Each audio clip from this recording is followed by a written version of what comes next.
திமுகவினர் மீது கூட்டணி கட்சியில் இருக்கக்கூடிய விசிகவினர் தாக்குதல் நடத்திய அதிர்ச்சி சிசிடிவி காட்சிகள் கிடைத்திருக்கின்றன. தொடர்பான கூடுதல் விவரங்களுடன் செய்தியாளர் பிரின்ஸ் இணைப்பில். பிரின்ஸ், இப்ப கூட்டணி கட்சிக்குள் இருக்கக்கூடிய ஒருத்தர் தாக்கிக் கொள்ளக்கூடிய சூழல் நிலவுகிறதா? என்ன சிக்கல், என்ன பிரச்சனை? வணக்கம் கோபால். அதாவது கன்னியாகுமரி மாவட்டம் அருமனை பகுதியை சேர்ந்தவர் ஸ்ரீபன். இவர் அருமனை வட்டார கிறிஸ்தவ பேரவை இயக்க செயலாளராகவும் விசிக மாநில செயலாளராக இருந்து வருகிறார்.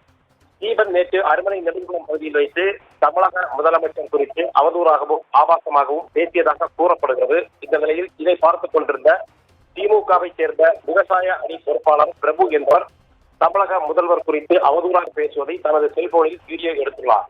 இதை பார்த்ததும் ஸ்ரீபன் ஆத்திரமடைந்து அவரது ஆதரவாளர்களுடன் சேர்ந்து பிரபுவிடம் வாக்குவாதத்தில் ஈடுபட்டுள்ளார். பின்னர் அவரது செல்போனையும் பறிக்க முயன்றுள்ளார்.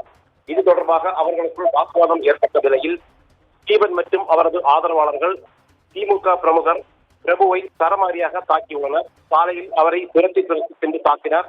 இதில் காயமடைந்த அவர் அங்கிருந்து குளித்துறை அரசு மருத்துவமனையில் சிகிச்சைக்காக அனுமதிக்கப்பட்டுள்ளார். தற்போது இதுகுறித்து அருமனை காவல் நிலையத்திலும் புகார் அளிக்கப்பட்டுள்ளது. கூட்டணி கட்சியில் இருந்து கொண்டே திமுக பிரமுகரை விசிகவினர் தாக்கும் இந்த வீடியோ காட்சிகள் தற்போது சிசிடிவி காட்சிகள் சமூக வலைதளங்களில் வைரலாகி வருகிறது. பிரின்ஸ், உங்கள் விவரங்களுக்கு நன்றி.